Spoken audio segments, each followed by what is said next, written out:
dia itu bukan orang yang hebat, dia itu biasa-biasa, sama seperti kita semua yang lain. Yang membuatnya jadi kelihatan jadi tidak biasa itu adalah keteguhan hati untuk memastikan apa yang dia inginkan terjadi itu terjadi. Itu aja yang membuat dia akhirnya menjadi dianggap hebat. Sebetulnya kalau itu sesuatu yang sederhana yang bisa dilakukan oleh semua orang. Sayangnya orang itu nggak ada yang mau melakukan itu. Cuma dia yang mau melakukan itu. Sehingga itu yang membuat dia jadi hebat. Jadi kalau ada orang ngomong wah dia hebat sekali ya, sebetulnya sih enggak, kalau menurutku enggak. Cuman orang itu yang menganggap dia itu hebat sekali itu mestinya berkaca kepada dirinya sendiri, bahwa seorang baik hati yang nggak punya kelebihan macam-macam itu bisa melakukan itu dan membuktikan gitu. Kenapa dia nggak bisa gitu. Kenapa orang yang melihat dari luar ini nggak bisa.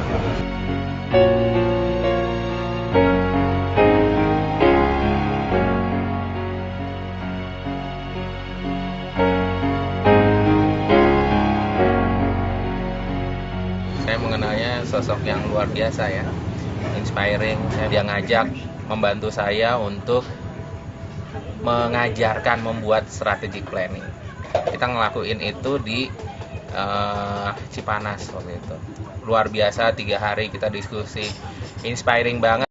Dia itu orang yang kalau dia berkomit untuk bekerja sama dengan siapa aja, dia tuh total.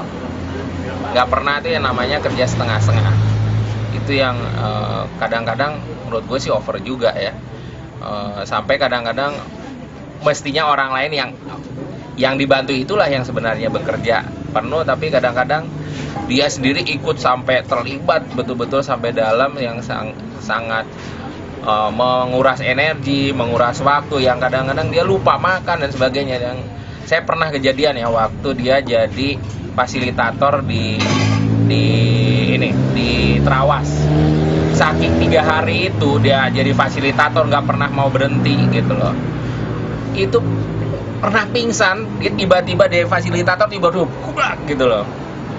Dan ya itu gitu loh, saking totalitasnya itu kadang-kadang nggak mikirin dirinya sendiri.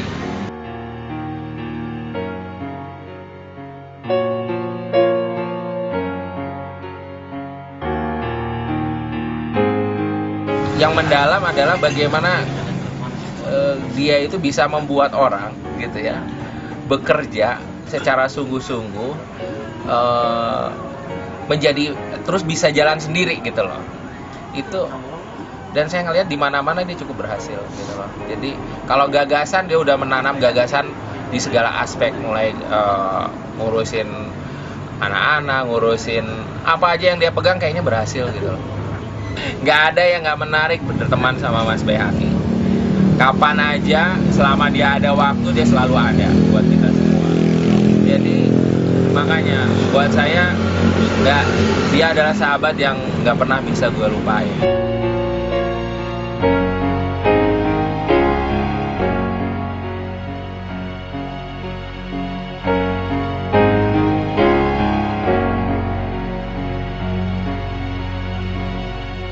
Saya sangat beruntung bisa ketemu dia karena banyak hal yang bisa dipelajari dari dia gitu ya. Pertama, dia orang cerdas, sangat cerdas gitu dalam menganalisis masalah. Terus keduanya, dan sampai sekarang pun masih banyak hal-hal yang saya terapkan, strategi pola dia menganalisis sesuatu saya pakai gitu di kerjaan ataupun dari sehari-hari. Tapi yang tidak bisa ditiru oleh orang lain adalah saya melihatnya dia itu paling pinter membaca cepat, satu buku pun cepat, pahamnya cepat, tahunya arahnya kemana buku ini, paham betul. Yang kedua yang sulit ditiru adalah mempengaruhi psikologi masanya, jago. Dan itu saya belum pernah bertemu orang seperti dia. Sangat bersyukurnya banyak pelajaran di luar kuliah yang dapat dari dia. Saya melihat dia bukan orang yang abu-abu. Dia punya prinsip jelas mana hitam mana putih, dan dia menempatkan di mana tegas, tidak abu-abu. Dan dia orang yang sangat pandai bergaul, ke siapapun bisa masuk, tapi jelas sikap dia seperti apa, tapi tanpa menyinggung orang. Walaupun ada orang misalkan pertama tersinggung tapi lama-lama jadi pengikut, kasarnya begitu. Apapun yang diomongin dia pasti didengar gitu. Perdebatan banyak setelah itu gitu, tapi apapun yang didiskusikan dia tidak pernah ke hati. Saya diskusi, tapi analisisnya memang tajam. Kita akui sulit untuk melihat cara analisis dia, dan itu yang saya pakai selama ini, yang mudah-mudahan jadi amal yang terus mengalir ke PHQ ya. Itu saya yakin, dan banyak teman-teman juga kan melakukan hal yang sama. Begitu ada gagasan, dia tidak tinggal yang begitu ada gagasan dan masuk, dia otaknya nggak bisa berhenti, langsung jalan. Dan tidak hanya otak, tindakan aksi nyata dijalanin gitu.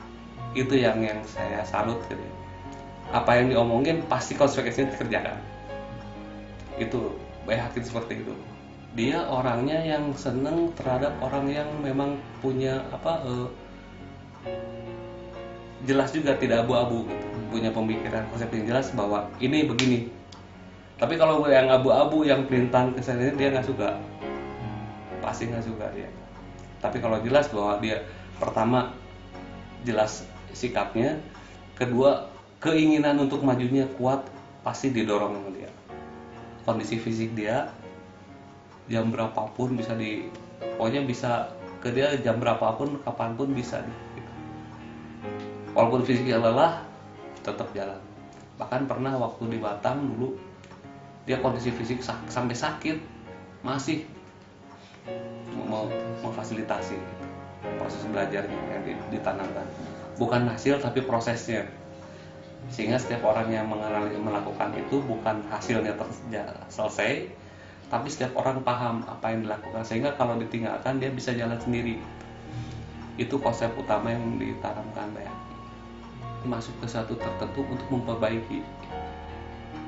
Dia terakhir kan lihat dunia pendidikan, pengen masuk, ingin memperbaiki juga seperti itu. Bahkan dia pernah berpikir dia pengen masuk kedutaan. Duta itu karena targetnya bukan untuk kerja, tapi masuk untuk memperbaiki ujungnya. Dan kalau saya lihat dari track record kerjanya, dimanapun dia berpindah tempat kerja gitu, selalu hal-hal yang dinamakan kebaikan-kebaikan, ideal-ideal yang itu yang ditanamkan, termasuk di kampus. Bahkan terakhir yang pernah ngomong secara pribadi gitu, dia pengen masuk ke kedutaan karena banyak hal yang perlu diperbaiki di kedutaan. Itu yang saya pernah ngobrol dengan dia gitu.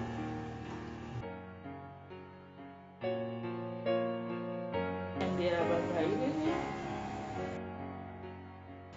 terakhir dia bilang penghargaan ini yang selama ini saya ini kan cuman ini, yang lain tidak ada artinya. Cita-citanya itu kan angkringan, dia kenapa pengen angkringan itu karena pengen sebagai tempat siapapun bisa datang ke situ, ngobrol bebas. Di bayangan dia tuh ngobrol apa aja, mau kerjaan, mau ngobrol apa, ngobrol tentang siapa gitu, tapi sambil bisnis. Bapak yang akan jaga, lama-lama keburu sampai jam 10-an gitu, udah malam nanti kebablasan lagi. Enggak, bentar itu mah gitu. Cuma itu satu, dia pengen pulang dari sakit juga udah jadi kan. Boleh turun nggak Bu? Ya lihat aja deh, terlama lagi. Ya lihat aja sampai kayak bisa nggak saya terus gitu ya. Terkenal itu mandiri, tidak tergantung dengan siapapun ya, jadi dikasih sendiri ya, jadi siapapun bisa, apapun bisa. Jadi ada yang nggak mungkin. Dia selalu mencontohkan Nabi aja, Rasul saja ya. Rasul aja zaman jahiliyah, dia selalu berprinsip gitu. Masa sih kita yang udah ini nggak bisa gitu. Dia selalu optimis. Untuk sakit aja dia selalu optimis. Sembuh dalam artian sembuh ya sembuh seterusnya. Dia selalu bilang sembuh saya Bu, padahal saya udah ngeliat kondisinya, aduh udah sakit. Dia tuh nggak pernah ngeluh ya sama satu, padahal sakit banget, itu pasti sakit banget. Dia selalu dada dipegang, sakit ya Pak, gitu ya. Sebelum wafat juga dia berperken ke Ayu, ke Ina, ya udah ngobrol lah, kayak memang udah ini ngomong langsung, Kak Ina, Ayu, Bapak kalau nggak sembuh maafin Bapak ya, galak suka ini. Ayo mainan nangis. Bapak jangan ngomong gitu, bapak pasti sembuh, bapak kan janji mau jalan-jalan, mau apa. Jalan-jalannya juga kita nggak jalan-jalan gimana, yang cita-cita itu dari masjid ke masjid ke situ lah gitu. Dia kan sekarang lagi suka yang lama-lama ya, pulang. Gak usah jauh-jauh ke Jakarta aja dulu yuk, cina tatang. Iya kalau sembuh, kalau nggak sembuh tapi kalian udah siap, kata bapaknya. Kalau aku diam, nanti ayo gimana, ayo kan dinikahin sama bapak. Di situ sama aku bilang, udah jangan pada nangis, anggap aja ini sinetron. Bapaknya dia. Jadi membaca tulisannya ini Andi Hakim ya, manusia itu berubah dia mulai bergerak ketika umur 30. Dia berpikir keras, dia merubah dunia itu ketika umur 30 ada di sini. Kalau orang udah 40 ke atas tinggal lah, kan? Tinggal strategi, tinggal memperbaiki, tinggal ngarang-ngarahin gitu. Itu terjadi kalau orang-orang teh yang di umur 30 tahunan memang dari awal diarahkan ke sana gitu. Ya orang mana tuh. Coba, kayak nama pendidikan di orang umur 30 jadi naon. Makanya kenapa kita harus turun terus sampai ke umur 30? Karena memang kalau mau merubah ke sananya dimulai dari umur 30. Selang 30 lah. Andi Hakim nulis bagus. Ini teh badak teh pami ayeuna teh ke umur 30 teh kahayang urang teh. Cing atuh genep bulan deui sekarang lagi. Naon coba tinggal di mana teh buka perusahaan genep bulan deui ya.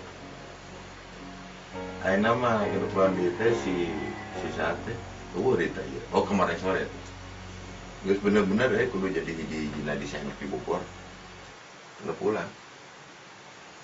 Urusan eta difasilitasi ku saha kamu Bogor, hayang naon sih kamu Bogor? Semua barang ada di sana, alat desain semua produk desain ada di sana.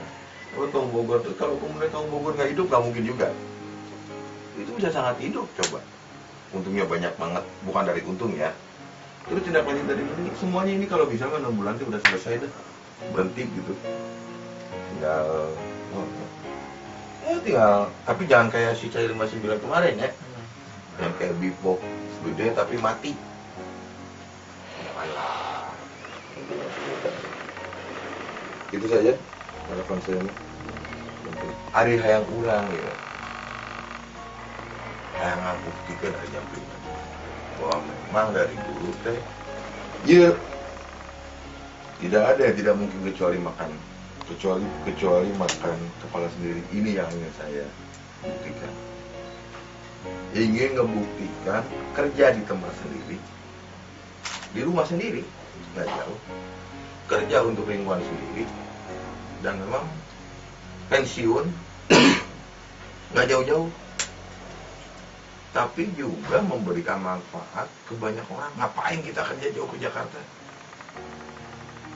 Ongkos habis, yang manfaat juga nggak jelas, nggak ketahuan siapa yang dapat manfaat kalau jauh-jauh ke Jakarta. Siapa? Nggak tahu. Pensiunnya juga kagak jelas, itu ngapain? Masa ada manusia hidup pensiun? Harusnya nggak ada. Nah itu buat saya. Harapannya tuh itu. Pengen pensiun bareng-bareng, pengen manfaat kerja. Ada manfaatnya, yang dapat manfaat juga ketahuan siapa yang dapat manfaat. Nah, itu. Buat kelima. Menurut keluarga, fun lah. Istri ngerti kerja saya, dia juga nggak pusing. Anak-anak baik, nggak ada masalah. Di sekolah oke, di rumah dia ngerti. Bapaknya kadang-kadang punya duit, kadang-kadang nggak punya duit, tapi alhamdulillah sering sekali punya duitnya. Jadi nggak sampai kelaparan lah, biasa aja gitu. Ya, kan? Itu saja harapan. Terima kasih. Terus harapan Anda kepada saya apa? Ada ada nggak Pak? ada hal buruk yang pengen Bapak ilangin dari sifat Bapak sendiri atau hal baik yang pengen bisa. Bu, sini Bu, pakai kaos Bu. Ini pakai kaos saya suaminya. Pakai kaos suaminya. Tangan panjang, Tangan panjang Ibu. Masa nggak narsis itu suami? narsis. Kan kita mau ke taman kencana bareng-bareng nih. Hal buruk yang saya miliki. Dulu kalau meninggal di Batur saya maju-maju. Jadi akhirnya teh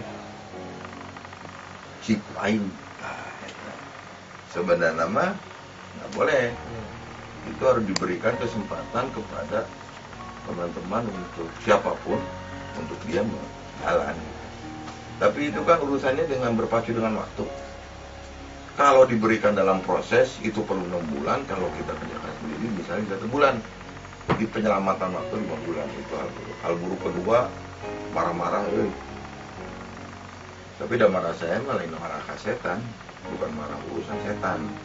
Ini bukan marah benci, bukan. Ayo gitu dah. Tapi itu buruk. Itu buruk. Marah itu kenapa saya harus merubah sesuatu dengan marah sih? Ya buruk. Orang itu ya perlu dihargai siapapun orang itu.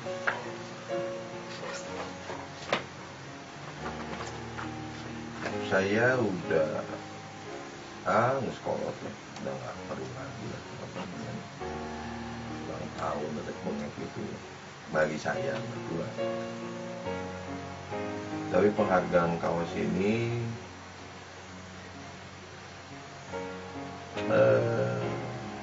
saya masih ada gitu aja.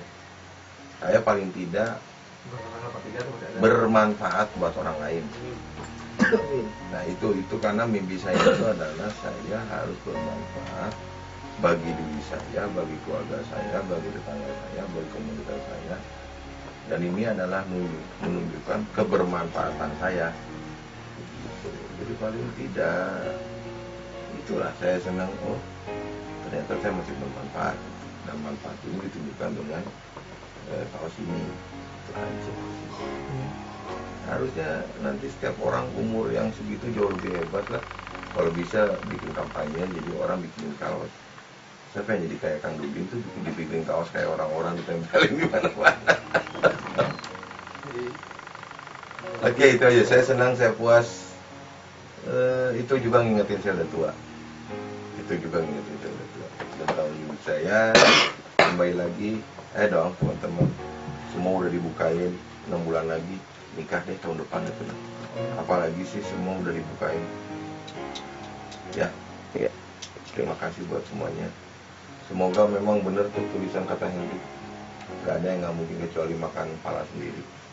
Ya. Itu harus jadi pegangan lah semua. Gak ada yang nggak mungkin.